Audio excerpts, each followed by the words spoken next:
بسم الله الحمد لله والصلاة والسلام على رسول الله. walaalayaal sida aad ula socoteen muddo hadda bil dhow ayaa ra'iisul wasaaraha xukuumadda federaalka ee Soomaaliya Mudane Xasan Cali Khayre uu ka waday isaga iyo wafdi uu hogaaminayo dowladda federaalka in arrimaha galmudug oo xoogaa maamul ahaan iyo siyaasad ahaan u cakirmay in wax laga qabto, dadka la heshiisiiyo, doorasho cusubna la qabto si maamul ugu dhismo dowlad goboleedkan. maamul goboleedkaas cusub oo la dhisayana uu noqdo midkii bedeli lahaa maamulkii taariikhda 4 Julaay uu dhammaaday mandatekiisi. ra'iisul wasaaruhu galmudug wuxuu kala hadlay arrimo ay ugu muhiimsan yihiin 3 qodob. qodobka koowaad oo ahaa qaramaynta ciidamada deegaanka jooga iyo in lagu soo kordhiyo ciidamo federaal ah, ujeedaduna ay tahay in la sugo amniga haddii ay tahay doorashooyin iyo dib u heshiisiin in lagu qabto galmudug magaalo madaxdeeda Dhuusamareeb. qodobka labaad carabkana waa ku dhuftay waa arrinka dib u heshiisiinta.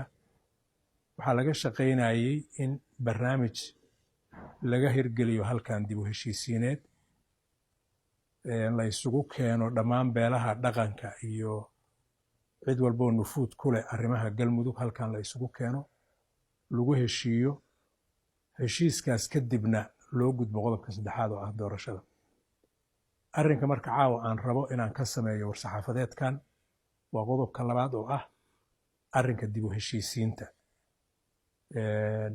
sida la isla gartay waxaa la rabaa in lagu qabto, waxaa la qorsheeyey in lagu qabto magaalo madaxda dowlad goboleedka galmudug ee Dhuusamareeb ee aan hadda idinkala hadlayo shir dib u heshiisiineed. marka war-saxaafadeedka aan idin akhrin doono waa wareegto wasaaraddu ka soo saartay arrimahaas u diyaargarowgooda, dhexgalkooda iyo dhammaystirkooda intaba. bismi illaahi raxmaan raxiim. maanta oo ay taariikhdu tahay 17 bisha 7 2019 dhismaha guddiga qabanqaabada shirweynaha dib u heshiisiinta galmudug. wasiirka wasaaradda arrimaha gudaha federaalka iyo dib u heshiisiinta markuu dhageystay tala bixinta mas-uuliyiinta galmudug ku mathila golayaasha qaranka ee heer federaal iyo heer dowlad goboleed, markuu dhageystay dhaqanka, culimada, waxgaradka iyo dhammaan bulshada reer galmudug, markuu arkay baahida loo qabo dib u heshiisiin iyo isu soo dhoweyn dhexmarta shacabka galmudug si loogu diyaariyo inay wada dhistaan maamul dowlad goboleed oo ay u dhan yihiin, markuu tixgeliyey heshiisyadii siyaasadeed oo ay wada gaareen dowladda federaalka ee Soomaaliya iyo maamulka galmudug, isagoo ku baraarugsan in la joogo wakhtigii la dhisi lahaa maamul dowlad goboleed galmudug oo bedela maamulka hadda wakhtigiisu dhammaaday, isagoo dareensan khatarta amni iyo midda maamul ee shacabka galmudug soo wajihi karta haddii wakhtigan xasaasiga ah aan galmudug dhisan maamul la isku raacsan yahay.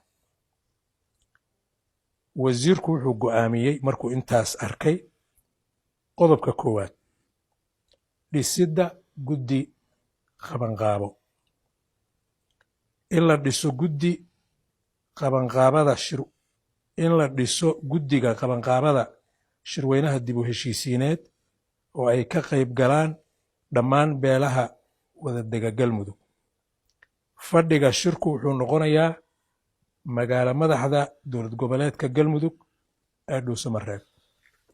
qodobka labaad tirada xubnaha guddiga iyo guddoonka. guddigu wuxuu ka koobnaanayaa 12 xubnood oo ka kala socda beelaha degan dowlad goboleedka galmudug. marka la soo dhammaystiro xubnaha guddigu waxay iska dhex dooranayaan 1 guddoomiye, 2 guddoomiye ku-xigeen, 3 xoghaye. hawsha guddigu waxay noqonaysaa mas-uuliyad wadareed.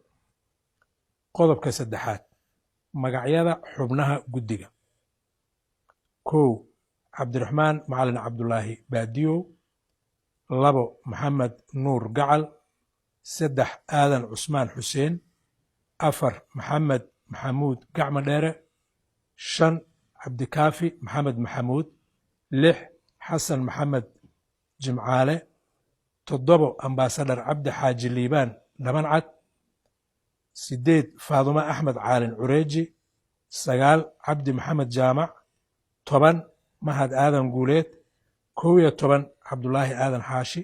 12 sahre colaad cabdi. qodobka afraad ee wareegtada, guddiga qabanqaabada shirka dib u heshiisiinta galmudug. guddiga qabanqaabada shirka dib u heshiisiinta galmudug waxay u xil saaran yihiin xiriirka beelaha, soo ururinta iyo isu keenidda ergooyinka beelaha ku mathilaya shirweynaha, daadihinta shirka iyo xaqiijinta qaabkii xal waara looga gaari lahaa khilaafaadka bulsho iyo kuwa siyaasadeed ee ka dhex jira beelaha galmudug. qodobka 5aad, guddiga waxaa la howlgelaya xoghayn ka wakiil ah wasaaradda arrimaha gudaha federaalka iyo dib u heshiisiinta oo si siman ula shaqayn doonta guddiga qabanqaabada shirka iyo shirweynaha labadaba. qodobka 6aad ee ugu dambeeya, waajibaadka shaqo ee guddiga qabanqaabada iyo xoghaynta wasaaradda arrimaha gudaha waxaa lagu qeexayaa lifaaq gaar ah oo lala wadaagi doono guddiga iyo xoghaynta labadaba. wada shaqayn wacan iyo guul insha allah. waxaa saxiixay wasiirka arrimaha gudaha, taariikhdu maanta ah 17 bisha 7 2019. bilaahi towfiiq. waa mahadsantihiin.